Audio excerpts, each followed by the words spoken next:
Hi, everybody, and welcome back to Tuesday Tips. I'm Michael Barber. I'm joined by a familiar face this week, Ashley MacQuarrie. Ashley, welcome back.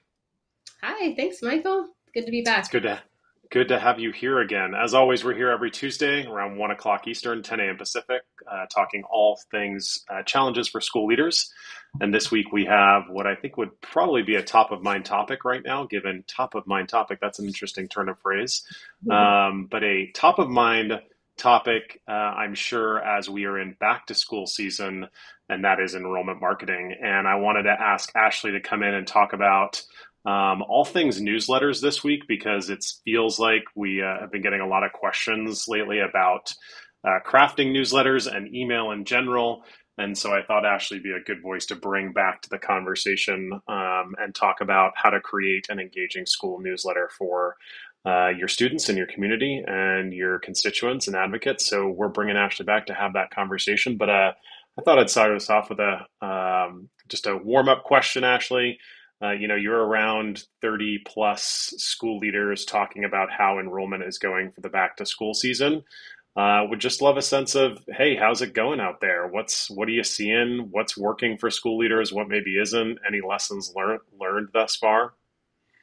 it's going well. I would say about half of our schools have started school. Our With the exception of a lot of our California schools, which had to push the first day of school back because of the hurricane. Um, Yes, the but hurricane. I love that. I haven't heard that yet. And then the rest of our schools are, they start back, around the end of August. But I think it's been going well. I think it seems like the students who are back at school have been engaged. I mean, it depends, of course. There are always schools that have more of a challenge with getting those kids back, making sure that parents even know that it's the first day of school. One thing that we have seen is there's been staffing just continues to be a challenge. And even we've seen a lot of leadership turnover. So, in a normal season, we might have one or two school leaders who change roles, and we've had about 10 schools where school leaders have felt that it was time for a change. And so that with it brings some uncertainty, but it also brings a lot of excitement because there is a lot of excitement around these new leaders. But it can also be kind of a double-edged sword where sometimes families leave. So it's been an interesting time.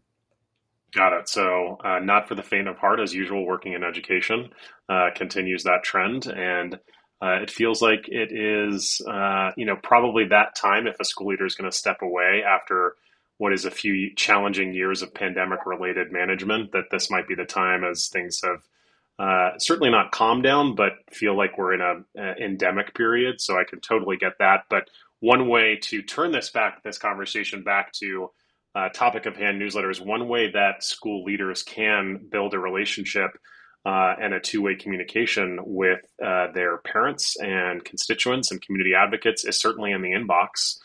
So would love to understand, how are you seeing school leaders that you're working with or schools that you've seen in the past, how are they leveraging newsletters? What's the purpose that they're leveraging that newsletter for in their schools? Yeah. So mostly we see schools use it for communication with enrolled families, and hopefully starting as soon as a family enrolls, you get added to that list so that you can include information throughout the summer that's relevant to a brand new family. We also see schools that use newsletters for people who have just started the enrollment process or expressed interest.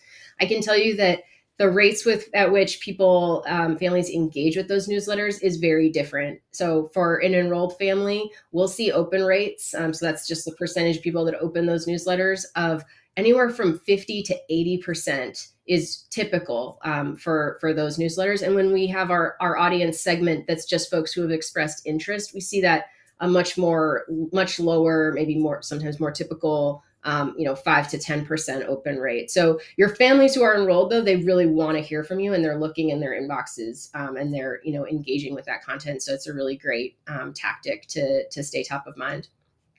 Yeah, I think you bring up a good point about, making sure at least explicitly making sure who are the parents in your subscription list or who are the individuals in your subscription list that are connected to the school and who is maybe you're trying to attract to the school. And Mhm. probably a good case to be made for segmenting those lists so that the content that's going out for current students, current parents, current advocates is targeted for them, and then the content for trying to attract school talent and school enrollments and kids to fill your school. You're getting content that's specific for them. Is that a good way to approach at least a baseline segmentation of how to write content and think about your audiences? Definitely. Yeah. And then, as schools get further along in this journey, you can segment. We see schools start to segment even further with like fundraising folks who might be interested in supporting the school. And then people in the community.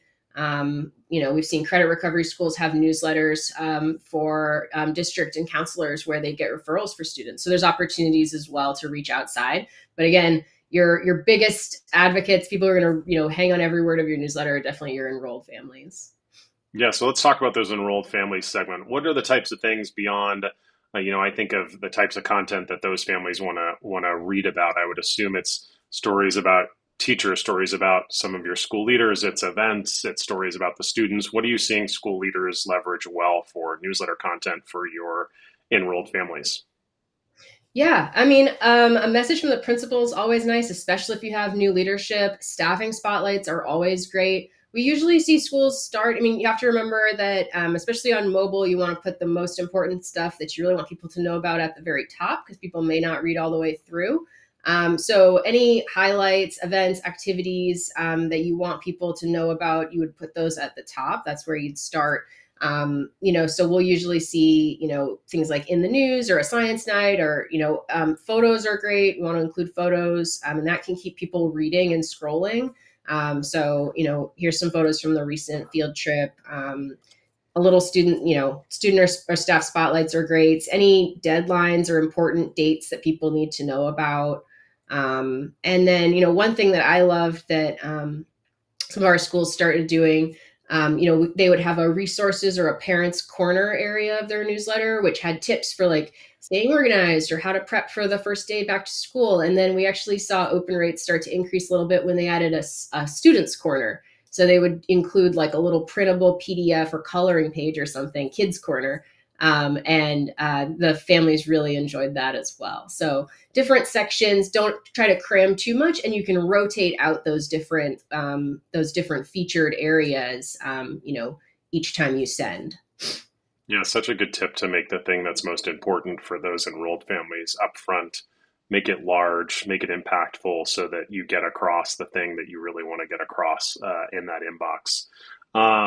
When you consider different platforms that are out there, because obviously there's a ton of, what we in the business call the email service providers. As a school leader, you may hear this referred to as an email marketing platform or something along those lines. What types of platforms, specific names that you're hearing school leaders utilize and what's working well for them? And, across the board, maybe there's ones that we want to let school leaders know that might be a little bit more complicated that they should maybe stay away from. Yeah. So a lot of schools use Parent Square or S'more for those enrolled families communications. You can create kind of a newsletter in those kinds of platforms. Really, the limitation with those is if you do want to do that external communication, it's more limited. You can't necessarily import a list of interested families as easily. So when schools want to do that, we'll usually see them use MailChimp. We find MailChimp to be pretty easy to use and very affordable for schools. So, but then ultimately it's whatever you're comfortable with. So whatever, the person who's running your newsletter feels like they can use is okay. So we've had schools who I know Constant Contact and I'm just comfortable in that and it works and that's great. So, we kind of say the same thing with websites. If it works for you and it does what you need it to do, then, it's the right platform for you. Yeah, a good rule of thumb that I guess I've become well known for inside charter school capital is, you don't want to kill a bumblebee with a bazooka, right? So is the tool right sized for you? And I think you're hitting on that very point there is whether it's MailChimp or Constant Contact or any one of the, I'll say hundreds. I don't think that there's thousands out there, but hundreds of different email service providers that you can use as a school leader is pick the right one that works for the business. And if that's the one that's been working, then really no reason to rock the boat unless you're thinking of, potentially integrations that you need or something along those lines. Mm-hmm. Yes, just some really incredible tips there. You mentioned open rate. I'm just going to do a bonus question as we cross over the 10-minute mark. And just a reminder, we're here every Tuesday, 10 a.m. Pacific, 1 p.m. Eastern, talking all things challenges for school leaders. We're talking to Ashley MacQuarrie today. Ashley leads our enrollment marketing services at Charter School Capital. Her and her team work across about 30 plus schools this year on their enrollment efforts, and we're talking all things newsletters. Our bonus question for the day, you mentioned open rates. Specifically for engaged families, they can be 50 to 80%, and for those families you're trying to attract to the school, they're probably more along industry averages, below 10%, depending upon, how good you're keeping that list up to date and relevant for those subscribers. But are there other metrics that you have conversations with school leaders? And if so, what are those metrics and why are they important? Yeah, I mean, we definitely look at click rates, especially if there is a link that we want folks to follow to take action, and if you do have something like that, again, you want to put it close, higher up. So we would look at that. We also look at your bounce rate. So if your list isn't up to date and your emails are bouncing, and then you need to look at at your newsletter list and make sure that you remove those bad emails, because that can impact your email deliverability to different mail clients, which can be a problem that affects not just your email newsletters, but important emails that your staff might be sending. So that's really important. And then your unsubscribe rates. I think if people are routinely hitting unsubscribe, that's a problem as well. If they're just folks who no longer go to your school who are opting out, that's okay. But if you have very high numbers of people marking your email spam or unsubscribing, that indicates a problem. So we would look at all of those kinds of things. Yeah, super good tips there to keep in mind beyond just that simple open rate, that click through rate, that bounce rate. You're looking for those hard bounces, right? Those email Yeah. addresses that don't exist. Which, good news, most of the platforms do a pretty good job of filtering out for you. So you shouldn't have to suffer from that from the beginning. But really great tips for newsletters, Ashley. I really appreciate you coming back, and just want to say thanks for all the good work you're doing with the schools. And I think we're going to have multiple members of your team on over the next few weeks. We had Cheryl last week on all things video. So if you want to pop back to last week's episode and you're listening to this week, just head back a week and you'll find that all things on video. But really appreciate the time, Ashley. We're going to wrap it up.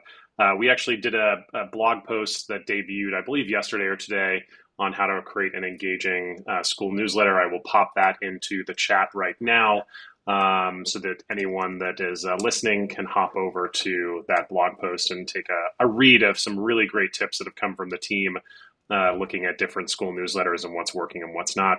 But we'll wrap it up and say thanks to Ashley MacQuarrie for joining us today on all things newsletters and enrollment marketing. We'll have her back soon enough, as well as multiple members of her team. And we'll see you next week for our next Tuesday tips. Until next time, bye, y'all. Take care. Bye. Thank you.